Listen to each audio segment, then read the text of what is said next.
गिर जाएगी योगी सरकार, हेमंता बिस्वा शर्मा की कुर्सी भी नहीं बच पाएगी। आज वन नेशन वन इलेक्शन लागू हुआ तो कैसी होगी देश की तस्वीर। कश्मीर से कन्याकुमारी तक होगा बीजेपी का राज, आखिर प्लान क्या है। वन नेशन वन इलेक्शन के नाम पर क्यों घबरा गई है मोदी विरोधी पार्टियां। कांग्रेस की नींद गायब, केजरीवाल के छूटने लगे पसीने, अखिलेश यादव खुश। आखिर वन नेशन वन इलेक्शन का नाम सुनकर इतनी बेचैनी क्यों बढ़ी।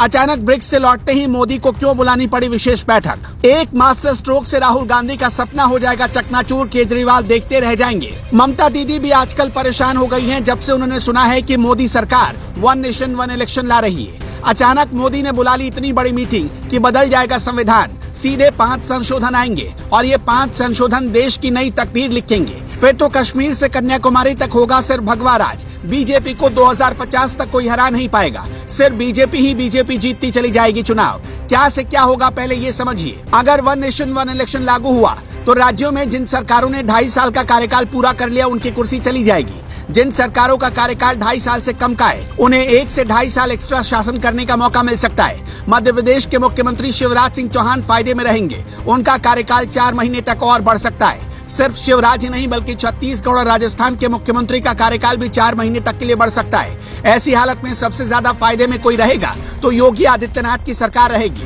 क्योंकि योगी जी की सरकार बने हुए अभी सिर्फ 1.5 साल ही बीते। अगर वन नेशन वन इलेक्शन लागू हुआ तो योगी आदित्यनाथ का कार्यकाल 2027 की जगह 2029 तक बढ़ जाएगा, यानी 2 सालों का फायदा हो जाएगा। लेकिन असम के मुख्यमंत्री हेमंता बिस्वा शर्मा नुकसान में रहेंगे, क्योंकि 2026 की जगह उन्हें 2024 में ही चुनाव में जाना पड़ेगा।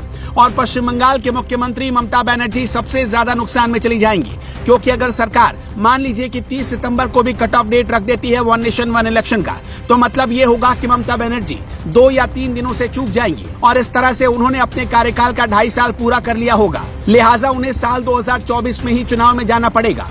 हम ऐसा क्यों कह रहे हैं इसे और अच्छे से समझिए। दरअसल केंद्र सरकार अचानक से 18 सितंबर से 22 सितंबर तक विशेष सत्र बुला रही है।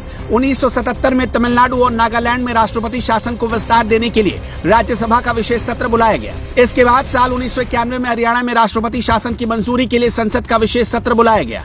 फिर साल 2008 में मनमोहन सिंह सरकार से समर्थन वापस लेने के बाद विश्वास मत साबित करने के लिए विशेष सत्र बुलाया गया।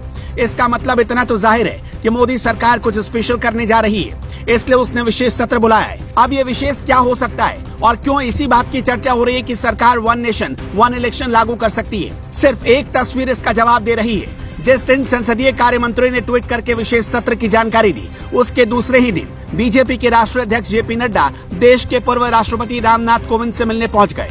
ये मुलाकात औपचारिक मुलाकात नहीं थी, बल्कि इसके पीछे बहुत बड़ा मैसेज छिपा था। रामनाथ कोविंद को वन नेशन वन इलेक्शन के लिए बनाई गई कमेटी का अध्यक्ष बनाया गया है। इसका मतलब हुआ कि वन नेशन वन इलेक्शन पर सरकार बहुत बड़ी तैयारी कर रही है और बीजेपी ने इस तैयारी पर हामी भर दी है। वन नेशन वन इलेक्शन पर सरकार बहुत आगे बढ़ना चाहती है। हालांकि सूत्र बता रहे हैं कि हो सकता है सरकार विशेष सत्र में जम्मू कश्मीर में चुनाव, यूसीसी बिल और नई संसद को लेकर भी कोई प्रस्ताव ला सकती है, या ये भी हो सकता है कि पीओके को लेकर सरकार कोई नया प्रस्ताव ला सकती है। हाल ही में चीन ने एक विवादित नक्शा जारी किया, हो सकता है कि भारत सरकार उस नक्शे का जवाब देने के लिए एक नया नक्शा ला सकती है और हो सकता है कि चीन पर कोई बड़ा प्रस्ताव पास हो सकता है। वैसे मोदी सरकार अगर वन नेशन वन इलेक्शन लेकर आती है तो क्या आप मोदी सरकार के इस फैसले के साथ रहेंगे? कमेंट बॉक्स में अपना जवाब हमें जरूर बताएं।